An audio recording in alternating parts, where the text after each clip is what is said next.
Абылай хан мен Жарылғап, мәшһүр Жүсіп Көпейұлы, қазақ шежіресі. Көкшетауда 48 жыл хандық құрған Абылай хан 60 кісі жолдаспен бір жорыққа бара жатып жазғытұрым Баянауыл тауына түнепті. Елсіз екен, ел жоқ екен.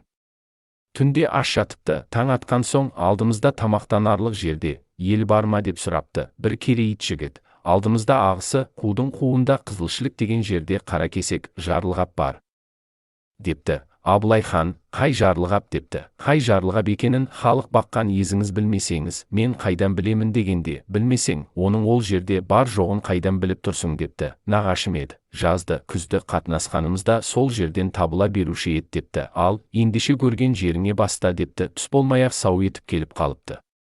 Жарылғаптың әдетісі екен дейді. Өлім болжалсыз, келім болжалсыз деген.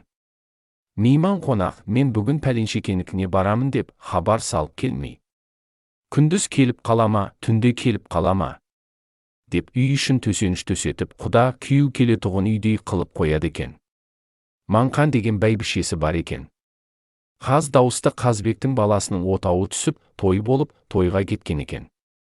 Жоламан, Тастемір, Атыбай, Кенжебай деген 4 баласы бар екен. Екеуі жылқыда, екеуі қысыр сауғалы кеткен екен. Үйде Жарылғаптың жалғыз өз басынан басқа жан жоқ екен. Төсегінің үстінде ірге жаққа қарап жатыр екен. Бір уақытта үйге хабарландыру үшін жиен сәлем беріп кіріп келді. Бұл қайсың дейді. Мен жиен, керейіт пәленшемін дейді. Не қыл дейсің дейді. Үй сыртында 60 қосшысымен Абылай хан түсіп жатыр дейді. Жарылғап семіздіктен біреу қолынан тартып көтермелемесе, өз бетімен олай-бұлай аунап жата алмайды екен. Кел, жиен, қолымнан тартшы дейді. Басын көтеріп төсегінің үстіне орнығып отырды. Бар, меймандарды үйге кіргізе бер дейді. Абылай хан кіріп келгенде, ассалаумағалейкум, алдияр, бар әлім жоқ, жайым осы дейді. Бұл кісілердің 30-на мына сабадан қымыз құй, 30-на ана сабадан құрт құй дейді. Ауылға кісі түскенін көріп, жылқыда жүрген 2 балада келді, биеде жүрген 2 балада келді. 4-еуінен басқа топырлаған жан жоқ. Және өздері әдемі киінеді екен. Тай жақы орнына кигендері қара құндыз. Жалшылар, малайлар сықылды қайыс ішіп, шу буынып жүрген жоқ. Буынғандары шымжиға күлдері белбеу. Қызметі құл сықылды, киім, форма, кескін түрі ұл сықылды. Сонда сүйсінгеннен Абылай хан айтқан екен. Жарылғабым ұлға да жарыған екенсің, құлға да жарыған екенсің депті. Сөйтіп отырғанның үстіне Маңқан бәйбіше келіп қалыпты. Маңқан бәйбішені 2 баласы бір жағынан қолынан тартып, 2 баласы ар жағынан сүйемелеп, қырынан кіргізіп, есікке әрең зорға сыйып еніпті.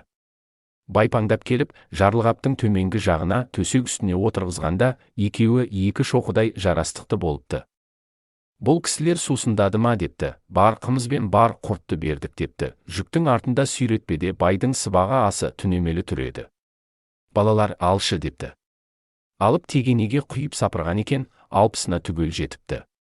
Бәйбіше байына мал неге алдырмадыңыз депті. Пәлен жерден табысайық деген батырлары бар екен. Асығып, мал сойдыруға қарамады деген соң, бәйбіше ұрғашының асыққанды алдап жөнелту үшін даяр сый асы болады ғой, деп 30-на табаққа салып екеуі ара жент қойыпты.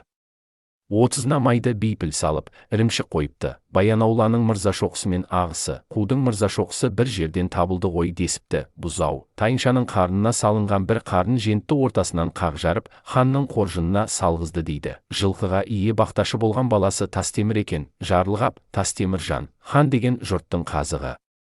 Қарашы, оның азығы деген, мына жылқы бұлардың жолының үстінде жатыр ғой. Ханды ортасына түсірде, қасындағы төлеңгіттерінің ұнатқан, мінуге жарайды дегенін ұста. Сойысқа жарайды деген биенің семізін ұста, құтым кетеді, сүтім кетеді деме. Өздері болды, енді қой. Дегенде қой деп ханды шығарып салуға Тастемірді қосты.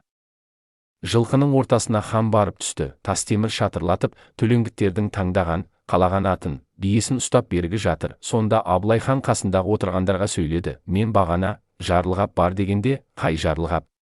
Дегенім бұл Қаракесекте Қарсын Керней Жарылғап болушы еді.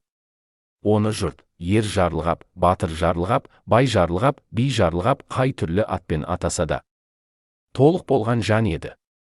Бұл Жарылғапты Тілеуке Бертістің Тілеукесінің баласы Шақабай Жарылғаптың Жарылғабы ұры Жарылғап деуші еді. Халық та қаңғып сөйлей береді екен.